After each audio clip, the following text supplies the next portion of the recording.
Hello friends, how are you all? Today in this video we are going to discuss about the consumer equilibrium in case of one commodity, and I already informed you that the name of my channel has changed from Study Home to Varnita Easy Help. I already made a separate video for changing the name of my channel, and I clear the reason for it also कि why I changed the name of channel. Okay, let us start the topic without wasting the time. So today's topic is very important from examination point of view. So let us start consumer equilibrium in case of one commodity. So first of all, we should know the factors on which the purchase of any commodity is depend. Okay, when we went to the market, then we always first we know the price of a commodity, after that we will purchase it. So the very important factor is, number one factor is first factor is price of a commodity. Means जब हम किसी भी commodity की purchasing 3 factors पर depend करती है. First one is price of that commodity and the second one is marginal utility of a commodity. Means उस जो कमोडिटी हम परचेज करने जा रहे हैं उससे मिलने वाली utility. Okay, and the third one is marginal utility of money. Second is utility and the third one is marginal utility of money. Means money के terms में मिलने वाली utility. Utility means satisfaction. Consumer जितनी money expend करने वाला है उसे उतना ही satisfaction मिलेगा. ये ठीक है, that is the marginal utility of a money. Okay, let us understand it in with the help of, let us understand these 3 factors with the help of this slide. Okay, what do you mean by PX? PX you know very well, किसी भी commodity का market price. Suppose जब हम market गए, suppose that हम market गए और हमें क्या खाने हैं, बताशे खाने हैं, पानी के गोलगप्पे खाने हैं हमें, ठीक है. Okay, we should eat golgappe. So before eating golgappe, we will firstly we will know the price of per piece. Okay, पहले गोलगप्पा खाने के पहले क्या करेंगे, हम गोलगप्पे का प्राइस पता कर लेंगे कि कितना है. 5 रुपए के 5 हैं या 10 रुपए के 5 हैं. तो पहला तो ये हो गया PX, ठीक है, प्राइस ऑफ एनी कमोडिटी, किसी भी कमोडिटी का market price. Next one is MUX, marginal utility of commodity. उस कमोडिटी, जो कमोडिटी हम परचेज़ करने जा रहा है, मीन्स हम या फिर कंज्यूमर, ठीक है, जो कंज्यूमर जिस कमोडिटी को परचेज़ करने जा रहा है उससे मिलने वाली उसकी मार्जिनल यूटिलिटी. और marginal utility always declines as consumption of commodity increases. Means जैसे जैसे उस कमोडिटी का कंजम्पशन बढ़ेगा उससे मिलने वाली जो यूटिलिटी है वो क्या होगी, कम हो जाएगी. ओके, और एक ऐसी स्टेज आती है जहाँ पर वो जीरो और नेगेटिव भी हो जाती है. ठीक है, गोलगप्पा चाहे किसी को, suppose that we are here, I will take the example of golgappa. So suppose that any कोई एक कंज्यूमर है, ठीक है, उसने गोलगप्पे खाए. जब उसने पहला यूनिट खाया तो उसे बहुत अच्छा लगा, good. He then after that first he will eat, then he receives utility equal to 10. Then he eats second, then he receives 5 utils. Okay, so you can see the difference between the first and second units of golgappa, that the utility on adding the second unit of that commodity, utility diminishes. So MUX is always second one is MUX, means marginal utility of commodity, किसी भी commodity से मिलने वाली marginal utility. And the third one is MUM. MUM means होता है worth of a rupee to a consumer. Worth of a rupee to a consumer means consumer के लिए रुपए की जो वैल्यू है, worth of a rupee to a consumer means कि जो रुपए वो एक्सपेंड करने जा रहा है उन रुपए में उसे कितने यूटिल्स सेटिस्फेक्शन मिलेगा, कितनी यूटिलिटी मिलेगा.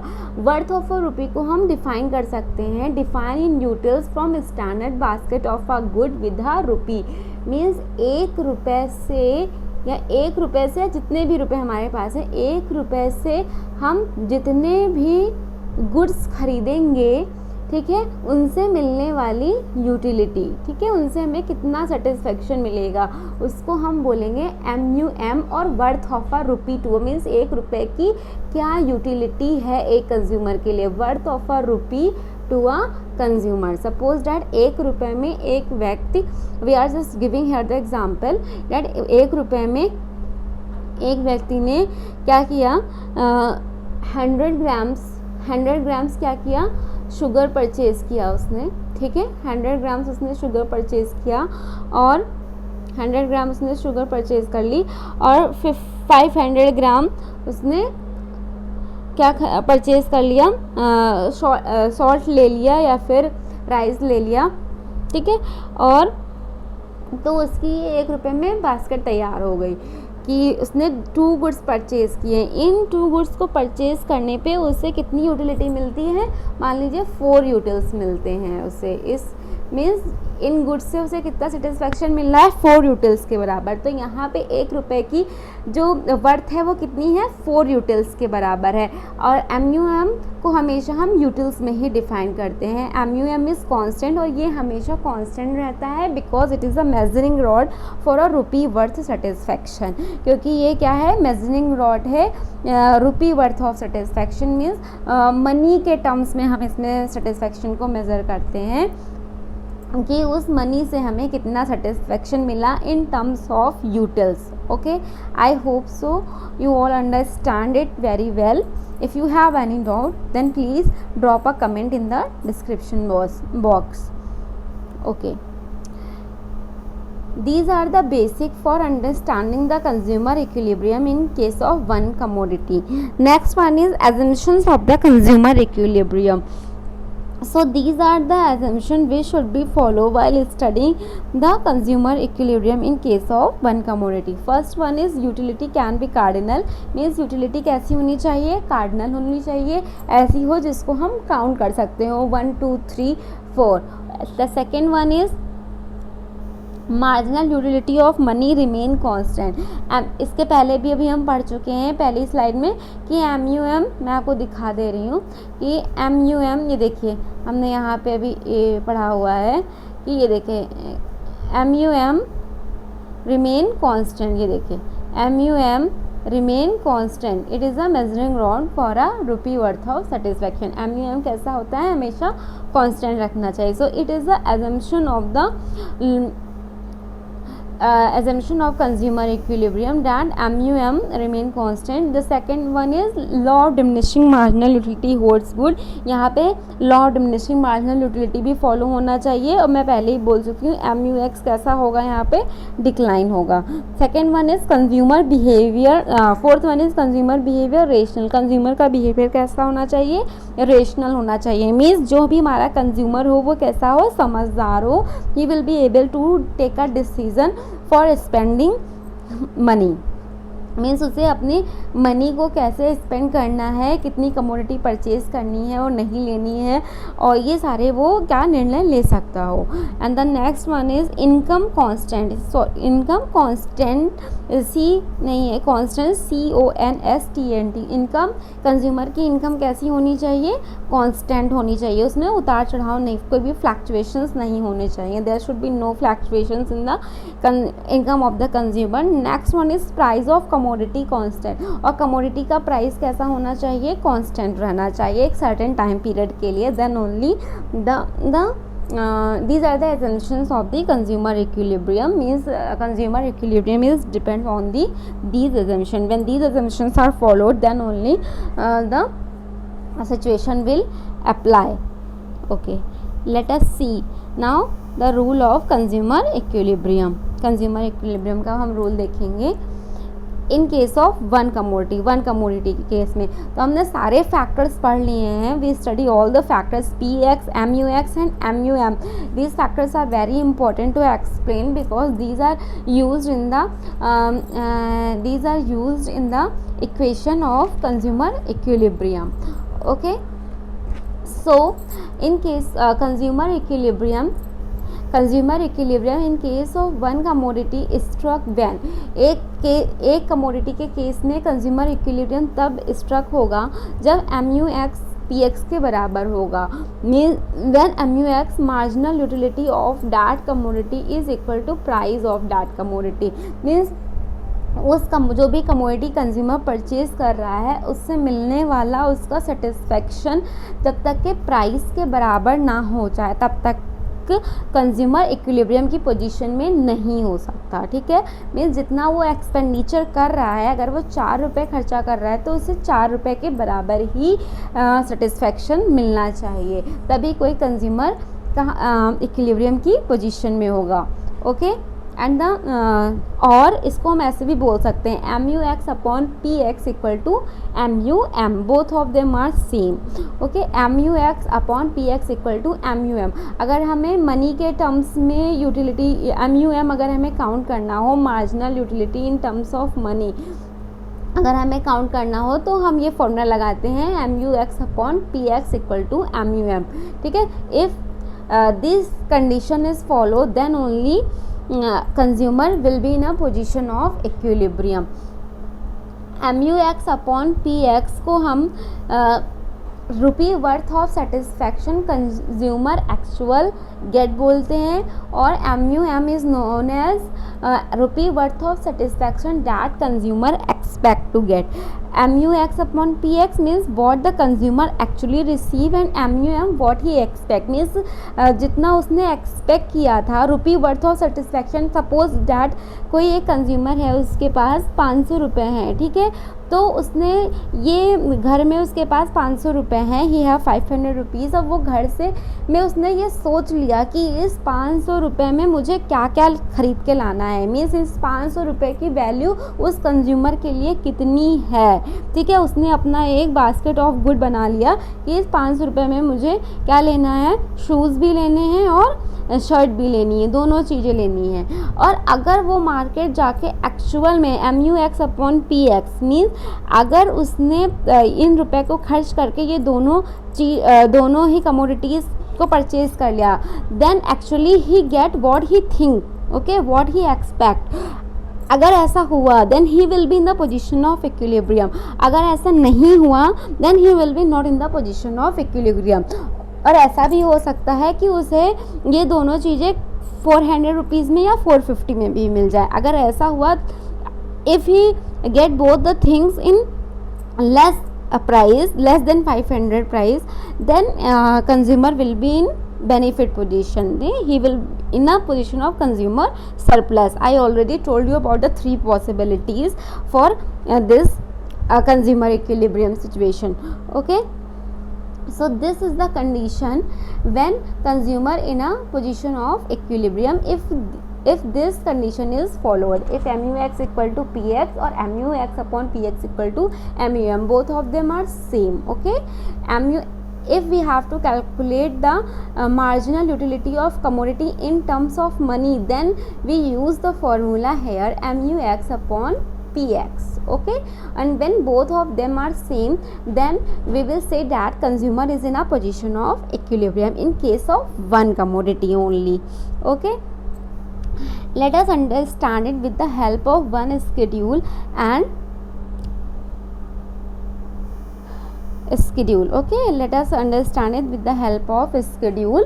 ये देखिए मैंने यहाँ पे एक schedule बनाया हुआ है। suppose that any commodity is X, कोई एक commodity क्या है, X एक commodity है, ठीक है, and the price of that commodity is 4, और उस कमोडिटी का प्राइस कितना है 4, और इट शुड बी कांस्टेंट, और ये कांस्टेंट रहना चाहिए।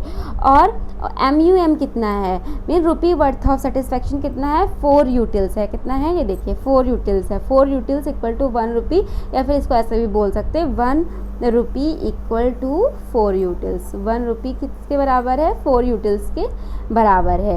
ओके, तो 1 रुपये खर्चा करके कितना मनी के टर्म्स में यूटिलिटी मिलेगी, 4 यूटिल्स के बराबर सेटिस्फेक्शन मिलेगा। ओके, सो ये देखिए यहाँ पे एक टेबल बनाया हुआ है मैंने, अब इस टेबल के थ्रू इसे समझने की कोशिश करिए।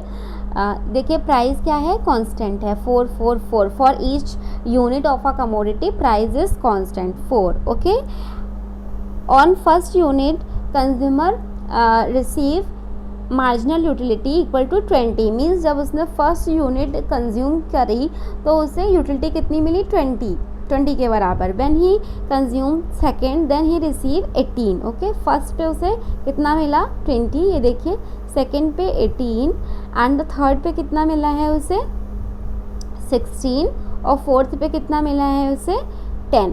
ओके, फोर्थ पे 10 मिला। So you can see that here MUX is declining and this is the assumption of the consumer equilibrium कि MUX देखिए डिक्लाइन होना चाहिए और सच में देखिए डिक्लाइन हो रहा है। The assumptions are followed here and price भी देखिए सेम है। तो अकॉर्डिंग टू द कंडीशन, जो हमारी कंडीशन है कि कंज्यूमर का इक्विलिब्रियम कहाँ पर सेट होगा, where PX is equal to MUX, जहाँ पे PX MUX के बराबर होगा। मीन्स जितना वो रुपए खर्चा कर रहा है वो उससे price of that commodity is equal to marginal utility of that commodity. Means जितने रुपए वो कंज्यूमर खर्चा कर रहा है उससे मिलने वाला सेटिस्फेक्शन भी उतने रुपए के बराबर हो, means equal to the price of that commodity. So you can see here we will with the help of MUX we will find out the utility in terms of money, MUM, we will find out the MUM. I already told you the formula of MUM in the next in earlier slide. Here I will note down it once again. MUM equal to MUX upon PX. Okay, so this is the formula. ठीक है, so you can see it here that at the when we will find out the MUM at the first unit it is 20 divided by 4 equal to 5. At second unit when 18 is divided by 4, okay, I will show it now that at first unit MUX is 20 and the price is 4, so MUM is 5. You can divide all the MUX by 4, so you will receive the following MUM: 5, 4.5, 4, 2.5. So as you can see that at the consumption of third unit MUM is equal to 4, price of the commodity. Okay, means here the condition is followed. Here the PX at third unit consumer is in equilibrium at consumption of third unit, because at third unit MUX upon PX is equal to MUM. That's why the consumer is in equilibrium at third unit. ये देखिए है ना, MUX upon PX is equal to MUM.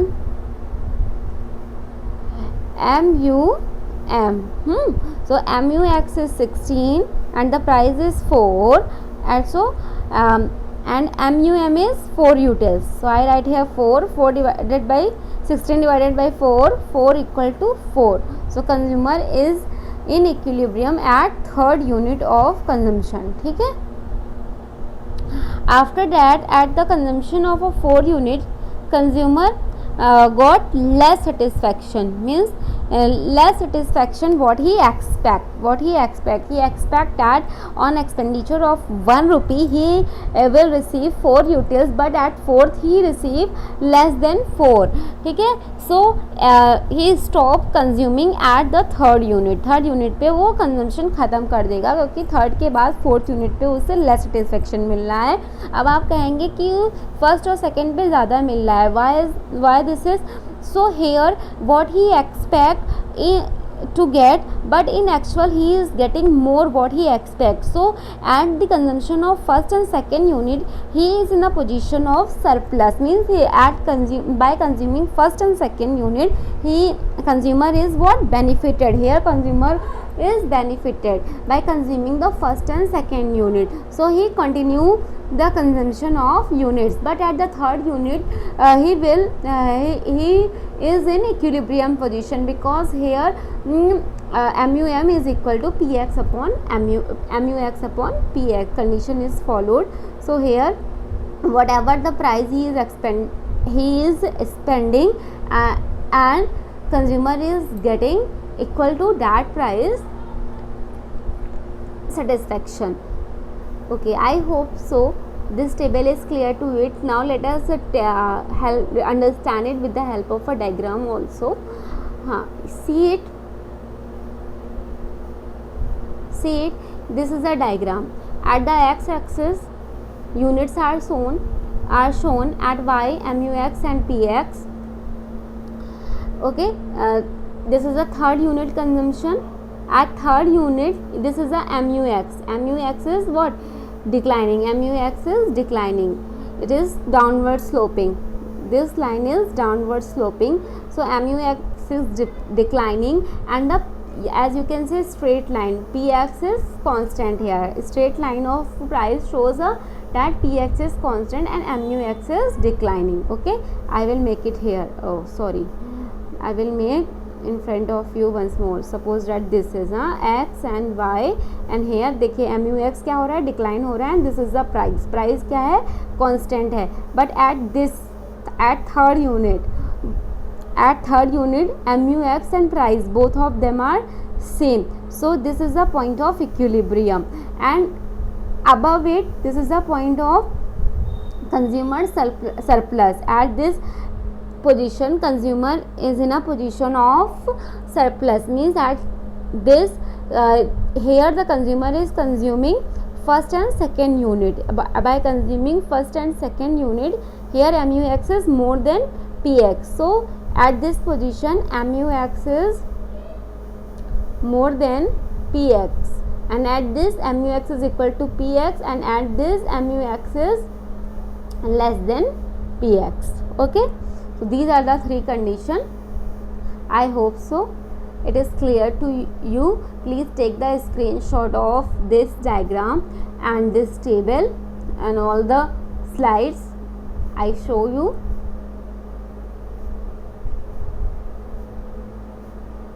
This is a very important topic, and this diagram is very easy to draw.